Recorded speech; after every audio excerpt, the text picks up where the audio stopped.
This month, we're sharing testimonies from our listeners and some of our previous guests. Testimonies of God's direction, miraculous moments on set, examples of God taking what was offered and multiplying it in ways that were never imagined. Here's one of those testimonies.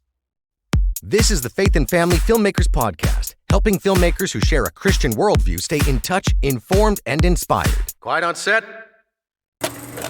Rolling. Hello, my name is Gigi Wilcox, and for the past few years, I have been thinking a lot about the question, do I let God write my story? I think every filmmaker especially, and of course every other person on the planet, should really take this question into account. I'm 19 years old. I'm from Clint, Texas, the El Paso area. And when I was about 14 years old, I really had no idea what I was going to do. I was constantly changing my mind, thinking about, what am I going to do someday when I grow up? And I wasn't really letting God decide. It took this kind of crazy wake-up call from the Lord, I think, to kind of set me on the path that I believe He wants for me. One evening, I was watching The Chosen with my family, and I stopped and I noticed how well it could actually connect the audience to the truth, to history. And I thought that was so distinguishable and different than most things out there, and really impactful. That was the first time I just realized, whoa, filmmaking has a cool purpose. Now, I absolutely love American history. A kind-hearted doctor I once met gave me a Founder's Bible, if anyone's heard of that, out of the blue, brand new, and I've just been studying it, learning about how God has just made some amazing things happen in my own country right here that just go unnoticed, and it's so sad, and I would love to see people grow closer to God by understanding His place in recent history.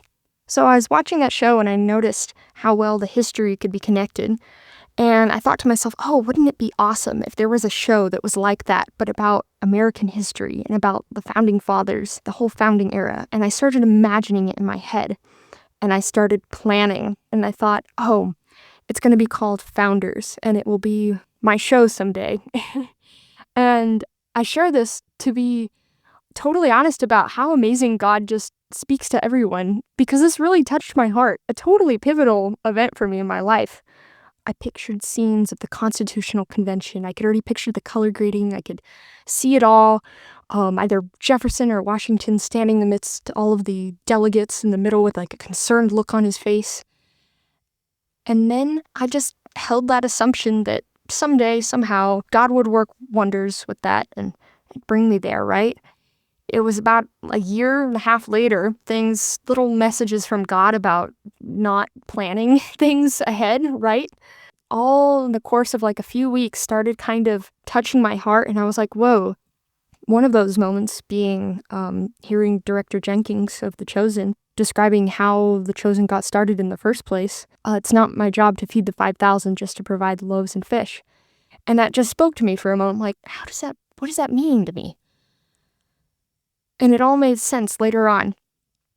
A week later, my grandmother and my dad both text me on the same day to turn on the radio and go listen to this guy they thought I'd be interested in on the radio.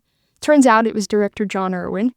And he was talking about his new show he was announcing in partnership with Angel Studios that was going to be produced called Founders. And it was going to be all about connecting history, kind of inspired like The Chosen, about the Founding Fathers and God's history that's going unknown.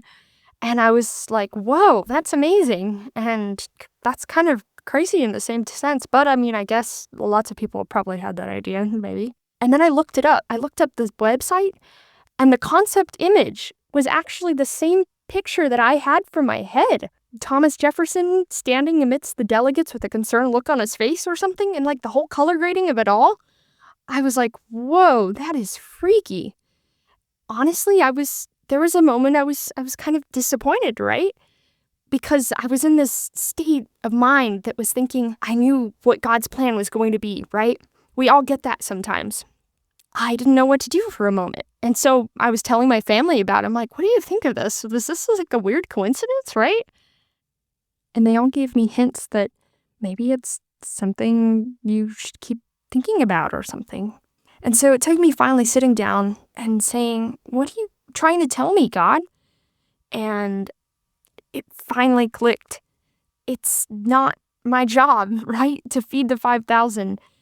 All of these things I was going through, all of these questions about what to do next.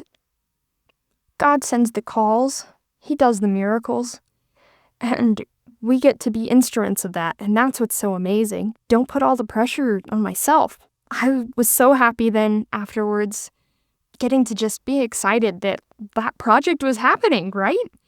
Even another little providential note of the story was I was even praying for Mr. Kelsey Grammer to help him be a part of that project then from then on, just with his passion and knowledge for history. And now I just saw the trailer for A Young Washington. I believe that's what the project's turned into now, and saw that he became part of it too. I'm like, oh my gosh, that actually happened. Wow. So, how then does all of this translate into my God story about filmmaking I'm sharing with you? Well, from the bottom of my heart, I can tell you from experience that I was a kid who was worried about my future. And through a growing interest in filmmaking, God showed me his path, how I could grow.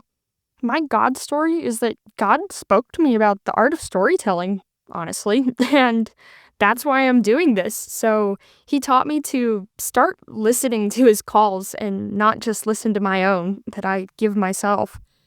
So now, I'm doing everything I can to follow through on the jobs he gives me, from a local academy to mission outreaches. I'm doing what I can to use film for his glory. And I speak to every kid out there, everyone in my generation who's ever wondered, what am I going to do someday? What's next in my plan? Stop and ask. What do you want me to do, God? I'm here. You have the best story written for me. Better than I could ever write for myself. Ever watched an unsatisfying movie and wondered why it fell flat?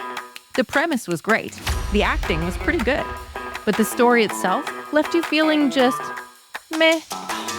Don't let those stories be your stories.